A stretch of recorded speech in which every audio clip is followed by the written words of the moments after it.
The Last Pharaoh of Egypt. A queen is born. Cleopatra VII Philopator, the woman history remembers simply as Cleopatra, was born in 69 BCE in the bustling city of Alexandria, Egypt's cultural and political capital. She was born into the Ptolemaic dynasty, a Greek family that had ruled Egypt since the time of Alexander the Great. Though of Macedonian Greek descent, Cleopatra was unique among her ancestors because she fully embraced Egyptian culture. Unlike her predecessors who ruled from afar and spoke only Greek, Cleopatra learned the Egyptian language and presented herself as the living embodiment of the goddess Isis. This set her apart in the eyes of her people and would later help secure her legacy as the most iconic queen of ancient Egypt. Cleopatra grew up in a palace of intrigue. The Ptolemaic dynasty was notorious for sibling rivalries, betrayals, and assassinations. Family members killed one another to gain power, and alliances often shifted with the winds of fortune. As a child, Cleopatra would have been acutely aware that survival meant not only intelligence, but also the ability to charm, persuade, and adapt. From an early age, she studied languages, philosophy, science, and politics. By adulthood, she could reportedly speak more than 9 languages, including Greek, Egyptian, Hebrew, and Latin. This rare ability allowed her to deal with foreign envoys without translators, giving her a personal edge in diplomacy. Cleopatra's father, Ptolemy XII, was an unpopular ruler. His reign was marked by heavy Roman influence, high taxes, and unrest among the Egyptian people. When he died in 51 BCE, Cleopatra inherited the throne at just 18 years old, ruling jointly with her younger brother Ptolemy XIII, who was only 10. But as was the custom of the dynasty, she was expected to marry her brother to preserve royal bloodlines. The marriage, however, was political only, and Cleopatra had no intention of being overshadowed. Tensions quickly flared between the two siblings. Cleopatra attempted to assert herself as the dominant ruler, appearing alone on Egyptian coinage and issuing decrees in her own name. This boldness alienated her brother's powerful advisors, who eventually drove her out of Alexandria. In exile, Cleopatra prepared her return. She gathered loyal supporters and plotted to reclaim her throne. The opportunity arrived when Julius Caesar, the most powerful man in Rome, arrived in Egypt in 48 BCE after pursuing his rival Pompey during the Roman Civil War. Pompey had fled to Egypt only to be treacherously murdered by Ptolemy XIII's advisors, hoping to win Caesar's favor. Instead, Caesar was horrified by the dishonorable act and remained in Alexandria to settle the Egyptian conflict. Cleopatra, understanding Caesar's importance, devised a daring plan to meet him. Legend tells that she had herself smuggled into Caesar's quarters, rolled inside a carpet or, according to some versions, a linen sack. When unrolled, the young queen appeared before the Roman general in all her brilliance. Caesar, 52 at the time, was captivated by Cleopatra, who was only 21. Cleopatra's charm was not merely physical beauty. Ancient writers like Plutarch remarked that her allure came from her wit, intelligence, and charisma, rather than her looks alone. She had a magnetic presence, able to bend conversations and situations to her advantage. Caesar was impressed not only by her appearance, but by her determination and intelligence.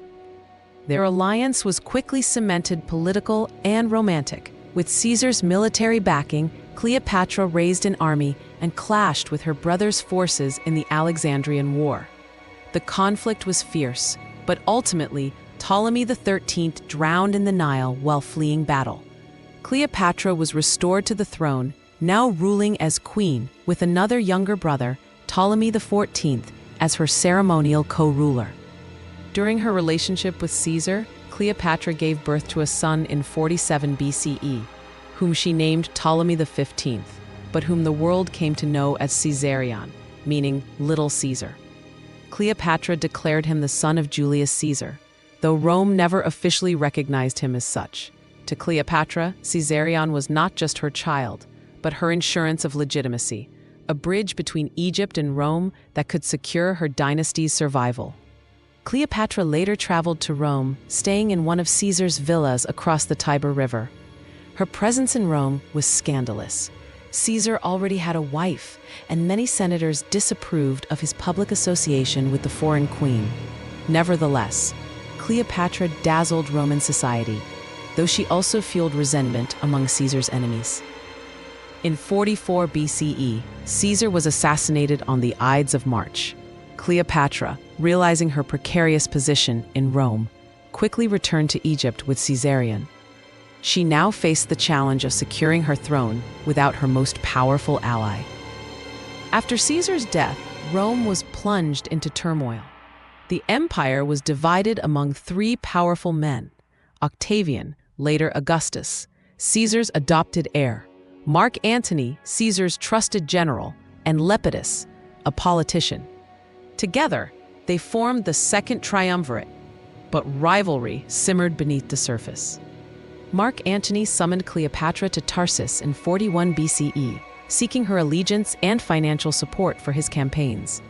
Cleopatra, ever the strategist, sailed to meet him in dazzling fashion.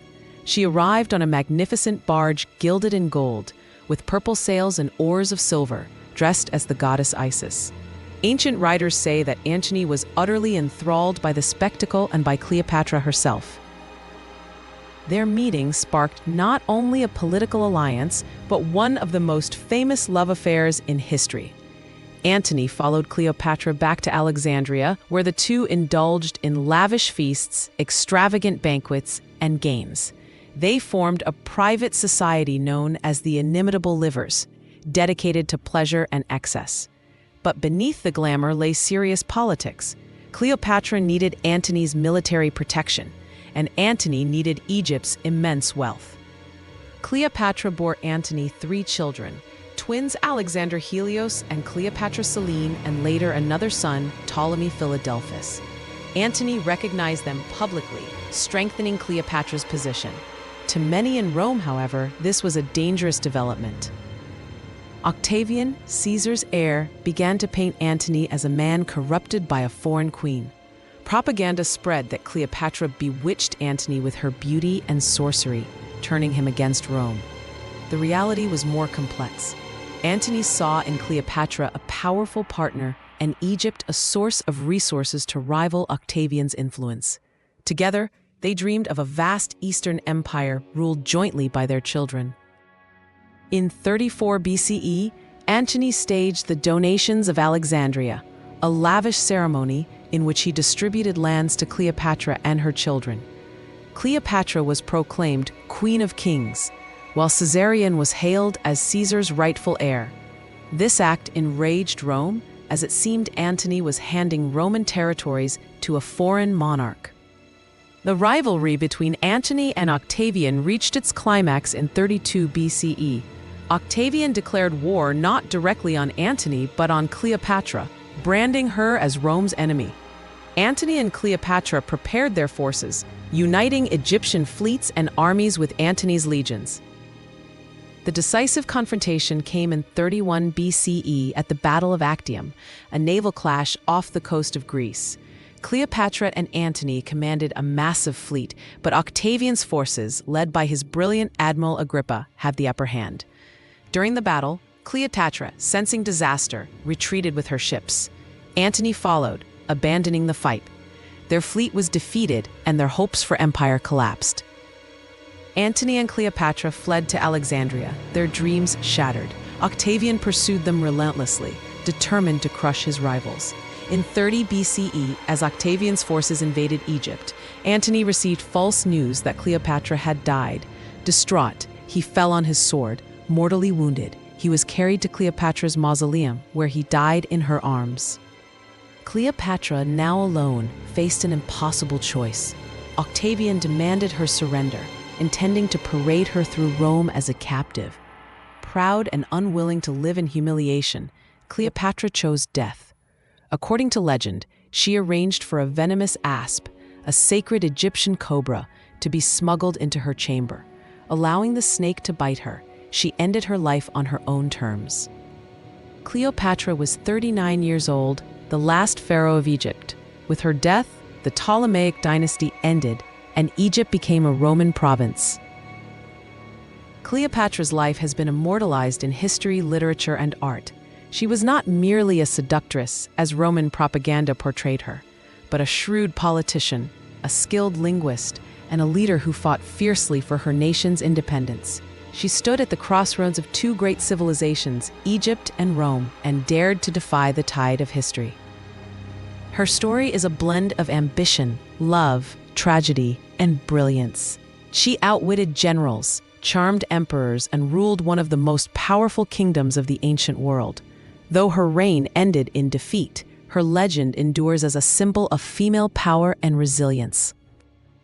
As the last pharaoh of Egypt, Cleopatra represents both the glory of ancient Egypt and the dawn of Rome's dominance. More than 2 millennia later, her name still evokes fascination, mystery, and admiration.